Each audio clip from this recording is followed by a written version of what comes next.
যাই হোক, আমার জন্য দোয়া করবেন। বক্তব্য শেষ করছি। যদি গুরুত্বপূর্ণ মনে হয়ে থাকে ভিডিওটা, তাহলে শেয়ার করার আবেদন থাকলো, অনুরোধ থাকলো।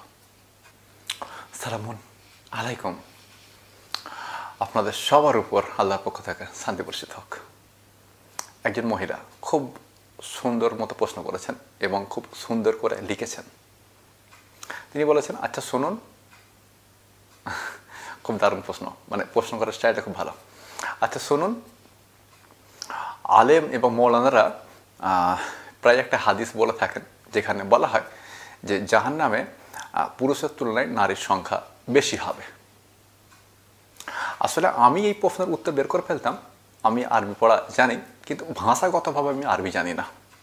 সুতরাং আপনি এই প্রশ্নের উত্তরটা দিন এবং ভিডিওর মাধ্যমে উত্তরটা দিন। মানে এখানে কিছু সুন্দর বিষয় আছে, যেমন আচ্ছা শুনুন, সাধারণত এইভাবে কেউ প্রশ্ন করেন না। বেশিরভাগ যারা প্রশ্ন করে তারা এইভাবে প্রশ্ন করে যে আমার একটা বিষয় জানার রয়েছে এবং সেটা হলো এটা, অথবা আমি একটা বিষয় জানতে চাই সেটা হলো এটা।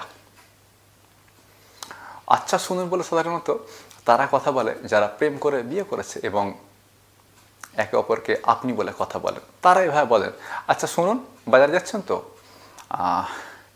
1 কেজি পেঁয়াজ, 5 কেজি আলু আর 2টা ক্যাডবেরি আর আমার জন্য একটা গোলাপ নিয়ে আসবেন। আমার একটা কথা মনে পড়েছে, জানেন তো, আসলে আমি একজন মহিলাকে ভালোবাসতাম, তাকে আমি হানি বলে ডাকতাম।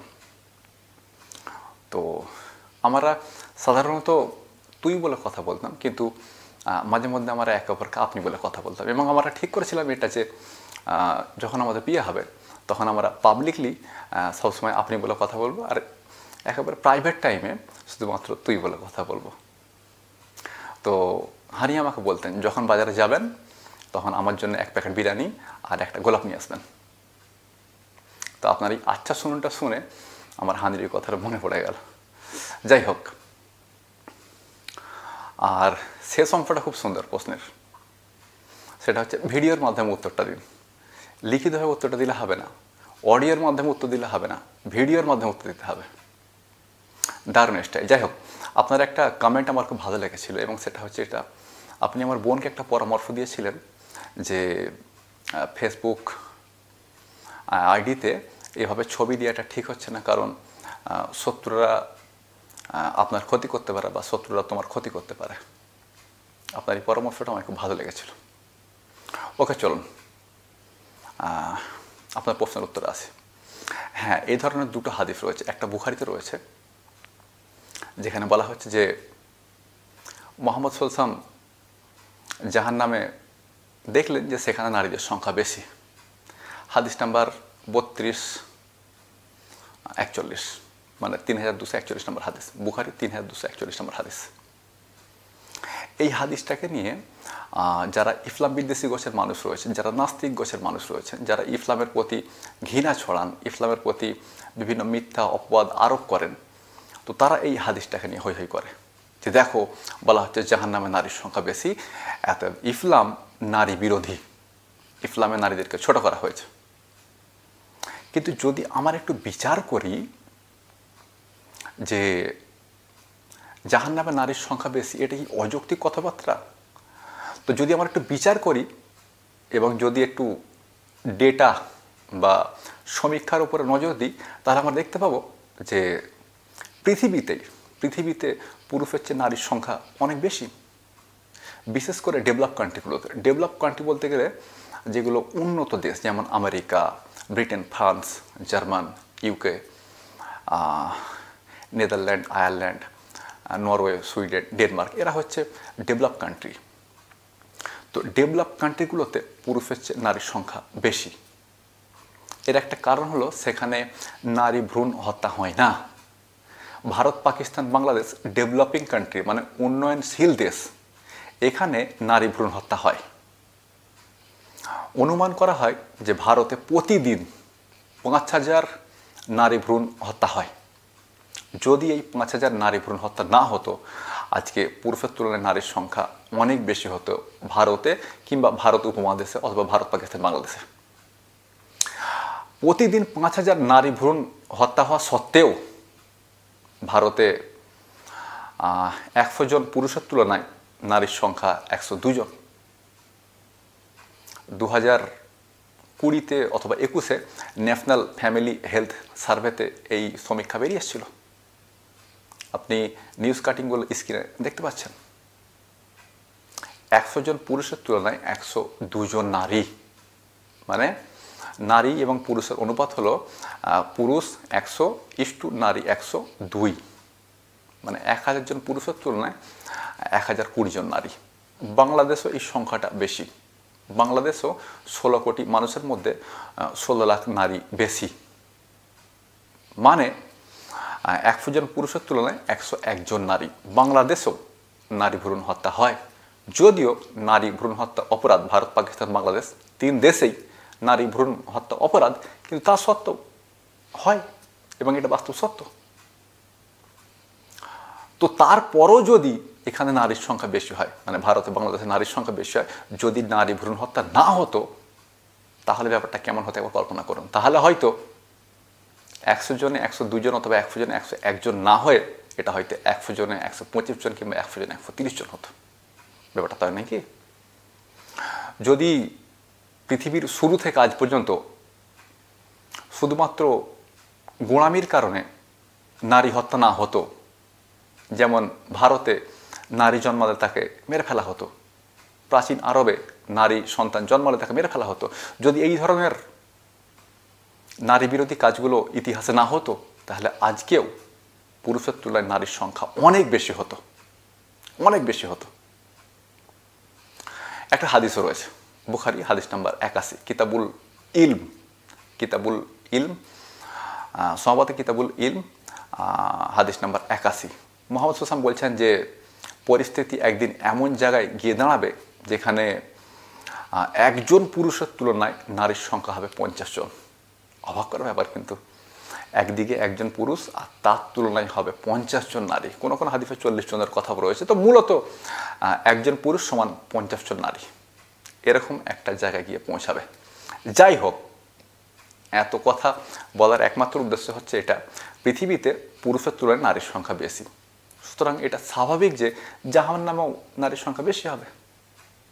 পৃথিবীতে পুরুষের তুলনায় নারীর সংখ্যা বেশি, সুতরাং এটা স্বাভাবিক যে জাহান্নামেও পুরুষের তুলনায় নারীর সংখ্যা বেশি হবে, কারণ তারা তো সংখ্যায় বেশি না। আর শুধু জাহান্নামে কেন, জান্নাতেও পুরুষের তুলনায় নারীর সংখ্যা বেশি হবে, কারণ তারা তো সংখ্যায় বেশি। যদি পৃথিবীতে 50 জন পুরুষ 50 জন নারী থাকতো তাহলে পাপ করার অনুপাতটা একই ধরনের হতো। পুরুষও যত সংখ্যায় জাহান্নামে যেত, নারীও তত সংখ্যায় জাহান্নামে যেত। পুরুষও যত সংখ্যায় জান্নাতে যেত, নারীও তত সংখ্যাতেই জান্নাতে যেত, যদি পুরুষ এবং নারীর অনুপাতটা সমান হতো। তো যদি পৃথিবীতে 50 জন পুরুষ 50 জন নারী থাকতো, কিন্তু ব্যাপারটা এমন তো নয়। পুরুষের তুলনায় নারীর সংখ্যা বেশি, সুতরাং পাপের অনুপাত তাদের হবে বেশি, সুতরাং জাহান্নামে তারা যাবে বেশি, ইভেন জান্নাতেও তারা যাবে বেশি, কারণ পুরুষের চেয়ে নারীর সংখ্যাটাই বেশি।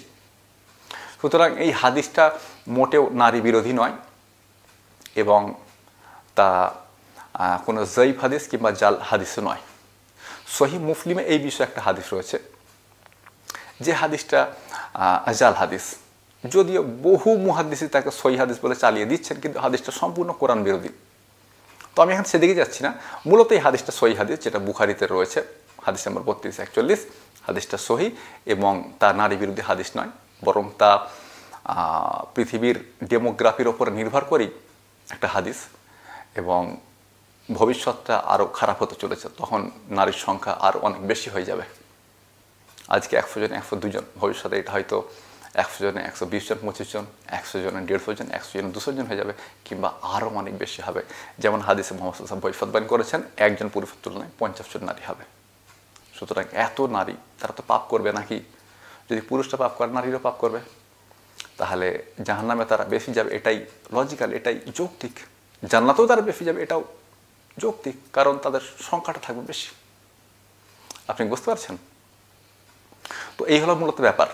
এমনটা নয় যে নারী হওয়ার কারণে কোনো মহিলা জাহান্নামে যাবে, এরকম ব্যাপারটা নয়।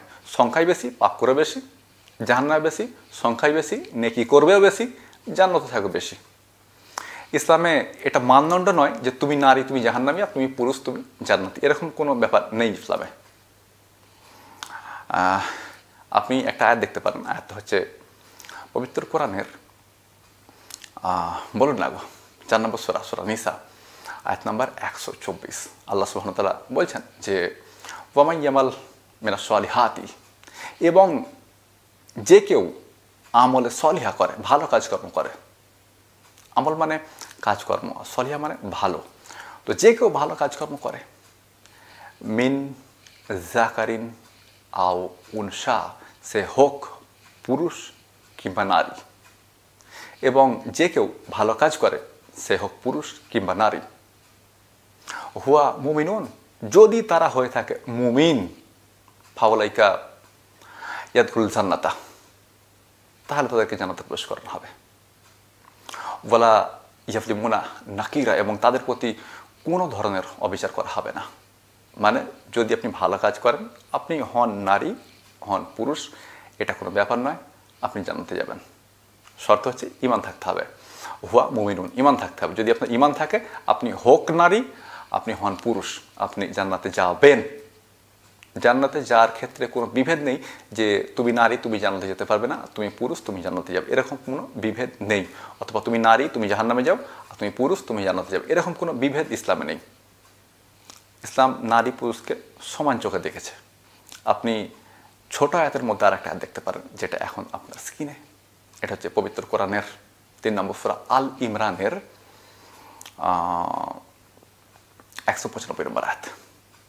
আল্লাহ সুবহানাহু ওয়া তাআলা বলছেন যে জাকারিন আও উনসা বাদিকুম মিন বাদি, পুরুষ কিংবা নারী তারা একে অপরের সমান। যদিও আমি এমন কোনো অনুবাদ পাইনি যেখানে এই অংশের সঠিক অনুবাদ করা হয়েছে।